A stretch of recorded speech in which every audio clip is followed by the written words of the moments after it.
Today we have Tyler Benedict. He's the founder and owner of BikeRumor.com, which is a niche cycling website. He started it in 2008, and since then he's grown it into one of the most successful cycling sites out there and killed it in the paid content marketing game. I have some friends that are major cyclists, and they have heard of his site and they love it. So welcome everyone, and welcome Tyler. Thank you. Hello, everybody. Guessing I'm live now. It's kind of weird not seeing like the audience. I know, I'm so right? used to being able to see the audience. I feel like I'm talking to myself. Yeah, right. Yeah, so when you kind of nailed it there, yeah, we've been running Bike Rumor for a long time, and I'll kind of get into a little bit about how we started in the presentation, so I won't bore with that. But yeah, if you guys are ready, I'll see share screen, and we'll just dive right into this.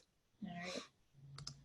So what I will do is I'm going to give a little bit of background on Bike Rumor, just to kind of put into perspective like how we came to develop the sort of sponsored content offerings that we have. And what we do is we really do have like specific offerings as opposed to just kind of like this random idea of sponsored content. So Bike Rumor, well, I will get into it. Let's go.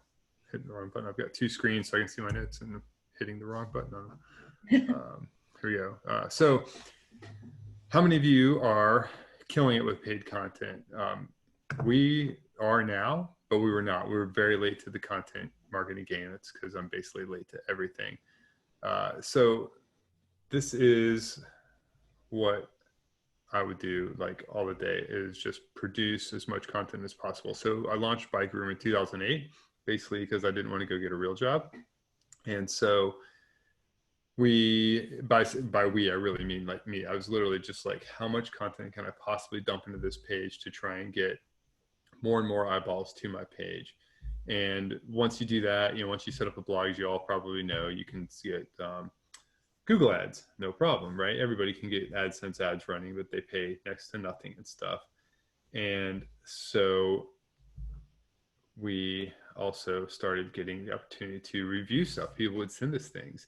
And I don't know how many of you are cyclists, but that excitement over years slowly wanes when you end up with a drawer full of pedals like this and other boxes of so many parts. Like, it's still fun reviewing stuff, but at some point you realize like, I need to actually make some money.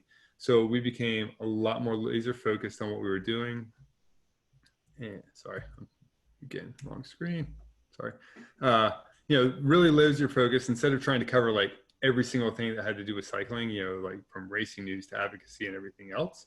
We started to focus in on just the products and tech. So all the new bikes, all the new components. And once we really laser focused in on that, we started enjoying our work a lot more, and we produced better content and everything else. However, we were still, basically running AdSense ads, not making very much. And what I realized was that you cannot feed your family bike parts. They do not like to eat them, and they don't taste very good. And you also can't pay your mortgage with bike parts. So we had to develop some other strategy. And of course, the next logical step is, well, let's sell some direct banner ads because that'll pay way better than stuff. And this is what we ran into. Banner ads. We put all of our budget into print. And this is, the early 2010s and stuff, and many brands still had their head in the sand about digital advertising and stuff. So this is what we ran into. It was just, well, we like print, and it's a lot of the reasons we heard were, you could take a magazine to your boss and say, hey, look what I did. I got this ad in this magazine. Never mind that it costs $10,000 for this one full page ad that people are going to flip past and not see ever again. But hey, it looks good, and I can take this and show it to you. So as we kept beating our head against the wall with that, we also started finding other ad networks. And this is literally a screenshot of the spreadsheet I used to use for my ad waterfall. And you can see it was a pain in the butt to manage every month, kind of checking in to see who was paying for what, or who was paying what per position, and rearranging them. And I'm guessing many of you probably use Ezoic, which is why you're on this. If not, Ezoic did away with this. This is, once we moved to Ezoic, that went away, and this literally doubled our revenue overnight. So that took some of the pressure off to sell the direct banner ads. However, you still need that stuff. But the other thing that we kept looking at as a huge opportunity was some kind of branded content or sponsored content, because we saw a lot of stuff going on, but we didn't like what we saw because it was something like this, these franchising reports, which is very clearly right up here, advertisement. Who reads this junk? And then sometimes it got a lot worse, like these advertorials where a weight loss brand would just dump something in. And this to us was just appalling. And we saw parallels to this in a lot of different industries. You're going to see, I'm going to really poke fun at kind of the health and fitness industry with some of the examples. We saw stuff like this, right, where it was just a glaring ad for somebody. But in this case, there is no disclaimer that says ad. But are they really doing an article about one brand where it's just showing off product after product after product? This is very clearly a paid thing. And we found this to be not just like distasteful, but it really does nothing to benefit the reader. And we didn't want anything to do with this. Same here, right? Like, hey, if you want to get giant and swole, like, why don't you try this product? I seriously doubt they're recommending that product or any other product out of the goodness of their heart. And so what we found was we need to come up with something, because what we found now is when we went back to these same brands to try and sell banner ads, while we're trying to figure out something to do with content marketing, because we couldn't do something like this. This is what I heard: banner ads, we want content marketing. So they no longer cared about print, but they still didn't care about banners. They wanted content marketing. And this is really the challenge that I like. There had to be a better way. So if we weren't going to run crappy advertorials, and we weren't going to run these shady things that were just like bad content that nobody wanted to read, what could we do, right? We figured out, okay, Bike Rumors content marketing, if we're going to do this, has to benefit all three parties. And who is that? It's our readers, it's the brand that's paying for it, and it's us. Because if any one of these doesn't benefit from the relationship, then really nobody does, and it's not worth doing. But when they all come together and everybody's benefiting from this, then you get to make it rain a little bit. And so this is what happened. Like, literally, these things we could start charging a lot more for. And I know other media outlets that charge way more than we do. And it's usually based on, the value proposition of the article, the audience size, and a lot of variables. But the point is that all of this is purely additive to whatever you're getting from whatever ad network you're using. So it's great. It's just extra money for creating good content. And that kind of becomes the key, is good content. So I'll give you a few examples of how we did it. The big thing is packages for us made it really easy to sell. So in this case, this is a reader survey contest. In this case, they could have won this crank set, which was probably $700-800 retail value. So huge perceived value for the readers. And oops, I was trying to scroll down to the page I have as a screenshot. Basically what it is the brand gets to ask our readers any 3 or 4 questions they want, and we pop that into a survey and embed that survey in the post, and the readers go in and answer and submit their email address, all in exchange for a chance to win whatever product it is.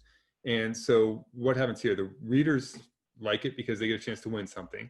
The brands like it because they're getting the exact consumer feedback they want, because they're the ones that came up with the questions. Like, we don't make up the questions for them. They send us the questions they want answered, and they get all of this data back in a spreadsheet. And then they also get all of the email addresses that we capture from filling in the forms. So they get to build their email list, get dialed consumer data that they want, and we get paid to run this. So again, everybody wins.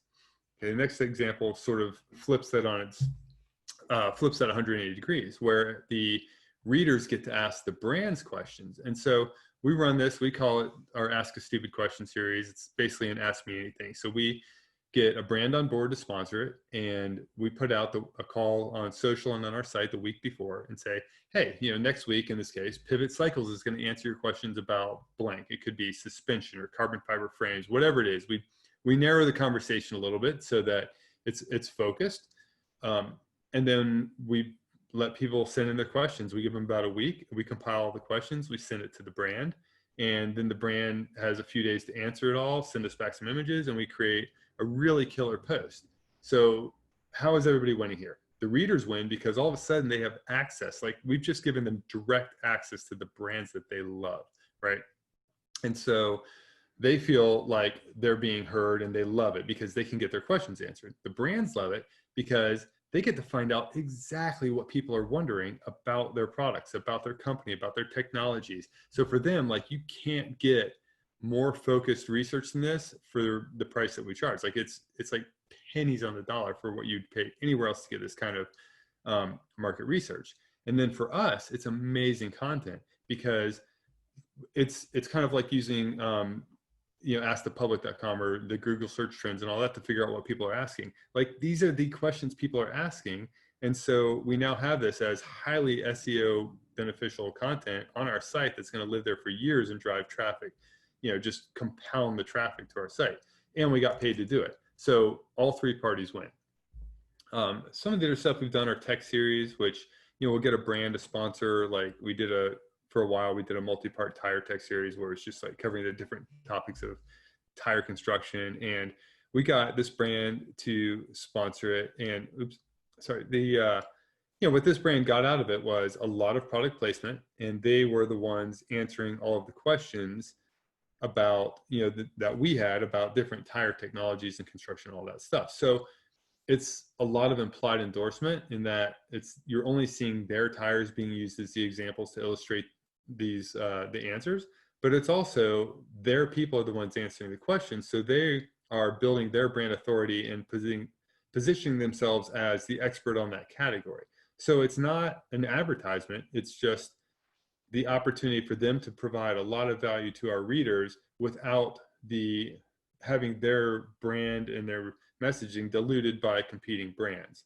So for some of these, when we didn't have a sponsor, we would shoot out the questions that we had to maybe like 10 brands. And so you'd have answers from a lot of brands, which is really cool too. But that doesn't help any one of those particular brands really build their kind of expert authority on this subject. So the brands love it, the readers love it because it's great information, and we got paid, so we love it. It's also really killer content. Okay, and then we can get into some more advanced stuff that's a lot more custom. And so one of the things that we did a lot last year and had some pretty cool plans for this year was a travel series. Obviously, we're not doing much of this year with the COVID stuff, but we are in planning for future things. And so what's really cool with this is, for this particular story, we did 3 different cities in Eastern Tennessee that all have bike parks and killer trail networks, and got a few different brands on board to sponsor it. So as we were traveling around creating these like kind of vacation planning stories, we had the destination involved and their marketing departments for the cities, and for the bike parks, we had a bike brand involved that we were riding their bikes. We had a wheel company, a tire company, a pedal company, and I think maybe one more on this trip. So we had a lot of brand support, all helping to foot the bill and paying us. So we made a good bit of money on this trip. But we also got killer content that's going to have a lot of evergreen value. Because if you were planning a trip to Eastern Tennessee or Knoxville in particular to go mountain biking, you're going to research, hey, what are the best trails? Where can we ride? What should we do? Where should we stay? Where should we eat? And then as they're researching this, they're looking at, well, hey, look, these guys did it. And oh, this bike worked out really good for them. Those tires are great for that terrain. So if they're looking to upgrade their bike before they go, or pick the right tires, the right wheels, the right whatever, this is just a story where it may not get like a huge bump right off the front, but it's going to live there for literally 5 or 6, 7 years and still be a valuable resource to people. So these brands just get years and years and years worth of exposure and implied endorsement for a few grand. Like, it's super cheap. And so that to us is kind of a way to basically pay for us to go have awesome riding vacations, but also provide a lot of value to both our readers and the brands that support it. Let's see, the next one we do is, we've done this a few different ways. And actually, if you go to our YouTube channel, it's just youtube.com/bikegroomer. You can see one of the more recent ones we did with Robert Axel Project. And it's really kind of just a fun little arts and craftsy style explainer about through axles, which it can be a pretty boring topic. So it's just, we've done things in different ways that were fun. In this case, we did a partnership with Full Speed Ahead that helped explain the difference between hand-built wheels, which are way more expensive than machine-built wheels, and like why do they cost more? What's the difference in terms of quality and precision and everything else? So FSA got to show how they do both styles and kind of show off their expertise. So again, it's brand positioning as an authority and expert in that subject matter, and just general exposure as well. The reader learns something, and we got paid to do this video partnership. So the big takeaway really is, where do your readers or viewers' interests and the brand's interests align? And they should be right here in the middle on your publication, whatever it is. And that's the trick, really, is making sure that all the parties are getting something out of it. So best part, like I mentioned before, the best part really is that all of this stuff is additive. And if you happen to be in the bike space, it's a good excuse to go do some pretty killer riding vacations and product testing and everything else. But the main takeaway too, like or the other thing to consider is just get creative, right? Like think about what you're doing, whether it's video or audio or written, and think about it from your audience's perspective. What are they looking for? Like, what is going to either entertain them or inform them or educate them? Because those are really kind of the three things that any piece of content should do, whether it's paid or not, right? Because what else is there? Either they're bored and they're looking for something to entertain them for a minute. They're trying to, keep up with the news. That would be like being informed, or keep up on a certain topic, or they're trying to learn how to do something so you can educate them on something. And if you can do that with the content, then it's good content. Like it's pretty simple, really. So please, no advertorials, because they suck. You take the time to do something that people actually want to consume, and I think you'll come out ahead. And that is the end of my deck, and we can hit some questions and answers. Yeah, if anybody has some questions, you can ask them in the Q&A, or you can just ask them in the chat, and we'll have Tyler answer them.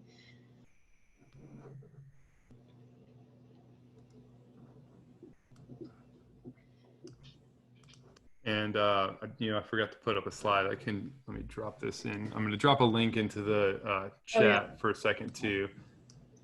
If I got to find the link, sorry. I do a weekly newsletter, and I have a 10 rules of sponsored content guide that will be a free download that I'll have available for you guys. So if anybody signs up for my email newsletter, they'll get a link to that a couple hours after they hit the subscribe button. And hang on, I'm just finding the link to drop in there. But fire away with questions in the meantime. We do have one. Cool. How did you first begin working with brands before you had case studies to show them? Did you do a few campaigns for free or at a discounted price? Yeah, and we still do a lot of stuff for free. So the short answer is yes. Like whenever we have an idea, and this is another thing I would encourage, is like chances are, without knowing exactly what kind of website most people have, there's almost assuredly brands out there making something that you cover, or that is at least of interest to your readers. And so we've got a lot of really good relationships with a lot of bike brands. And so sometimes when we just have an idea of something we want to try that we think would be a cool piece of content, we'll do it for free. We'll call one of our favorite brands, or maybe it's an advertiser that we already have a good relationship with, and we try and kind of throw a bone to the people that are already supporting our work anyway. And we'll say, hey, what do you guys think about this? Can we do this? And test it out. And if it's a good response, then that becomes a case study for what we're going to do. So for the travel series,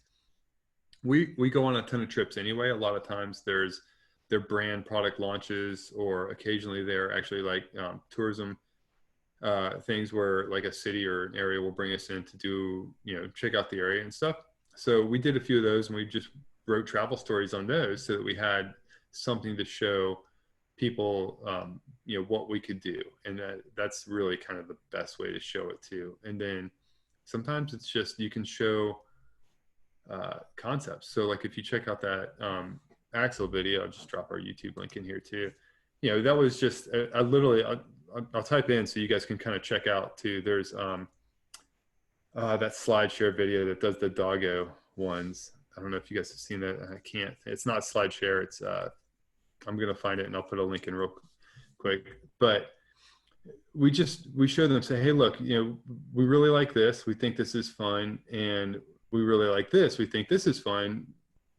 We're thinking of something like this. We're going to put these two together, and I think it's going to be really cool. Are you interested? And they liked the concept, and they wanted to be the first.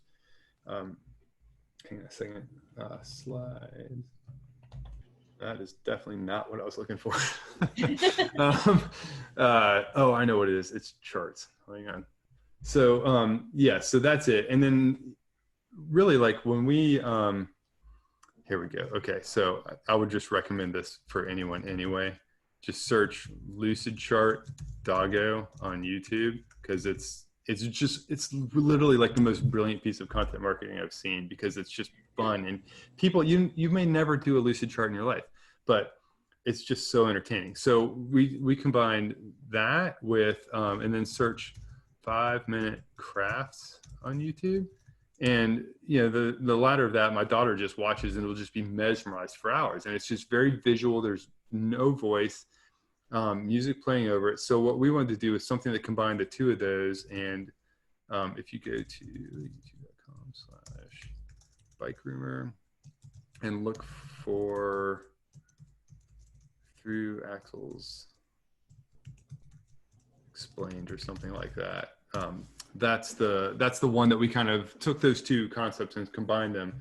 And the whole point of that from day one was to be able to sell that as to a brand that wanted to kind of show off what they had in a fun and unique way. So it's not a commercial, it's informative and it's entertaining, and it gets, it teaches people something.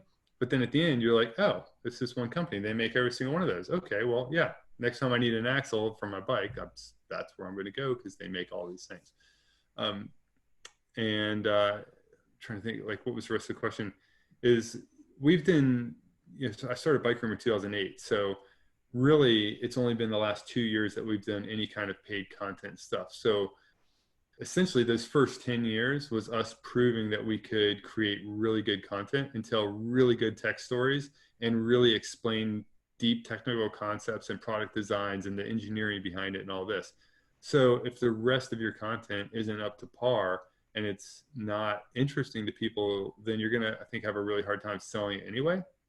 But if you've proven that you can do great content, and then you can say, hey, this is how I think this would benefit you. So we have an ad sales guy, but most of the time for these bigger projects like this, it's just an idea I have, and I'll call up the brands, the people there that I'm friends with, and just be like, hey guys, what do you think of this? This is kind of cool, right? And then once there's interest, then I'll create like a bullet point proposal email and stuff, and have my ad guy send it to follow up so that he can start scheduling. Because I'm not always the one that produces it, but I think it just has to be a fun idea that's going to be interesting and fun to work on, because the brands are interested in doing something new too. Like, they all know it's such a crowded landscape nowadays that if they're just doing the same thing as everybody else does, or trying to run crappy advertorial, just like pay to play posts, it's not going to stand out. Nobody's going to read it. Nobody's going to care. And if anything, it's going to like damage the brand and damage the outlet, because it erodes trust.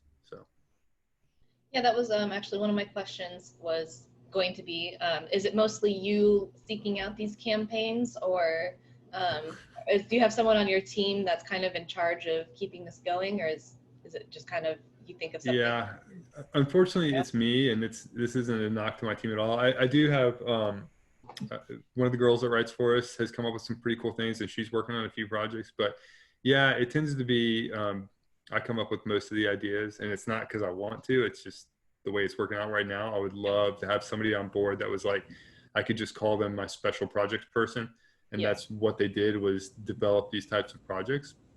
But yeah, for now, that's what it is. And like I said, a lot of times I'll tee it up and then have my ad guy sell it and work out the logistics, and then we figure out who's going to produce the piece and all that.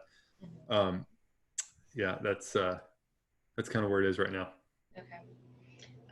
Christy wants to know, what's your number one tip for finding expert writers in your niche? Hi, Christy. Man, I wish I had a tip, because that's something I say we, like, we as a collective whole of the cycling media, I think are really lacking fresh voices right now. And we've seen a lot of the same people cycle in and out. You know, they'll go work for PR firm or brand for a little while, they'll come back, or vice versa. PR and brand people will come in and back out. Yeah, we need more young people coming in to write about bike stuff just to keep their voices fresh. And we're always trying to find new people. And I think one of the things, like I've trained a lot of people over the years to have them produce one thing and then they're like, yeah, no, not for me, is seems to be a misconception of that, oh, you guys just get to ride your bikes all day and produce content, or, you know, like write reviews on stuff, and then they actually do it and see how much work is involved in writing a review and taking the photos. And especially if you add video on top of that, which if you're not doing video nowadays, it's kind of like, why are you even trying? Because kids only want to watch video. Like my kids don't read anything online, but they watch hours and hours of YouTube every day. And so if you think, you know, writing a story takes 2 or 3 hours, doing a little video is going to be 10 to 12 hours of, you know, just the shooting and the editing and the production and all that stuff. So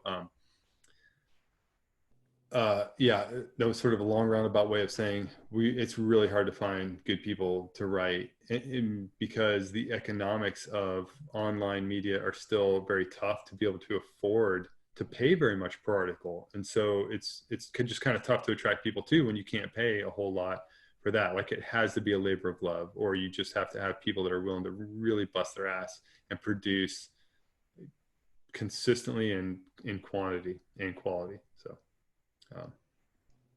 and then Christy also wants to know, how did you determine how much to charge brands when you first got started with your packages? There's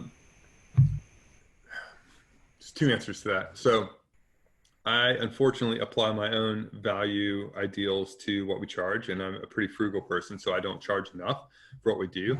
And then the other answer to that is we happen to see some of our competitors' media kits, and we have really good relationships with some brands that told us what they were paying for these things on other websites, other cycling websites.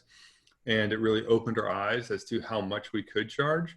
And so that helped a ton. Like if I hadn't known what some of these other outlets were charging, I would probably still be way undervaluing what we do. And then the other side of it too is kind of what the market will bear, right? Like when we try and charge a lot for some things, we don't get any takers. But when we charge what I think is a fair value and it's enough that we can do what we need to do, it tends to be a much easier sell. And so it's just an experiment, finding that middle ground, you know, that sweet spot of I can charge this and it sells just enough. Yeah, it's like anything else. It's kind of that you just got to experiment and see. You know, the hard part is if you start charging way too little and then raising your prices, it's super, super tough to do. So I would, and Christy, we can talk offline later. I think we're connected on LinkedIn now. You know, some of the things that we've done about specific pricing for the bike industry, because I don't want to bore other people about bike stuff if they're not into it. But yeah, I would just say start a little bit high, and then you can either throw in value ads. Like for some of the stuff, we'll throw in email newsletter ads or little site supporter ads on the sidebar that, you know, technically they don't cost us anything. We're sending out the email newsletter anyway, but there's a lot of value in that for the brands. And so you don't always have to discount or come up low, but you can find other ways to add value that doesn't actually cost you anything. Diana wants to know, what is the minimum number of words per blog post to get repeated engaged visitors? And I will just say that this depends for every site, but what is your take on it? It depends a lot too on just the topic, right? Like some of the stuff that we can talk about, if it's like maybe a new brand is just dropping new colors for the new season, like they didn't change anything. We can just show a bunch of pictures of the new colors, and you know, if there's a couple of spec updates, and then link back to the prior post when the bike launched like the year or two prior, and that's a more in-depth story because then it was a new model. So it's just that like some stories just don't need a lot of words, but I would say the way I coach my readers and the way I write myself is use a lot of economy of words. It doesn't need to be prosaic and long and blah, blah, blah, just for the sake of being fancy and filling space. Get to the point. but do it like for us, we always want to do it in a conversational tone that, you can still be a tech nerd and really geek out on the bike stuff and you'll appreciate it. Or you could be coming into it trying to figure out what this is or just wondering what this new bike is, and you're still going to be able to understand it. So we try and write for everybody without watering things down. But in terms of like number of words, it's just get the job done. It's web. Like there's no limitation on print. And if it's interesting, then people are going to read it no matter how long it is, right? If they're not interested in it, it could be 3 words and they won't make it past the first one. So, Diana, I don't know if you are an Azoic customer, but there is a report in the Big Data Analytics. Okay, we do have reports for all of your content, and there's a report in there that actually shows you what, I guess, what number of words per blog post or article and how it performs.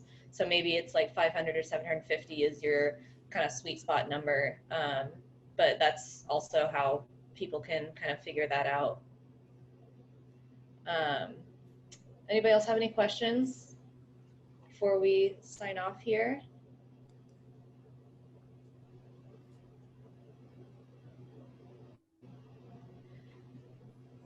If you do have any other questions, you can email Tyler Bishop at ezoic.com, and if it's not specifically to Bike Rumor, then we are doing a webinar where we're going to answer some questions that just haven't been answered and people have been asking.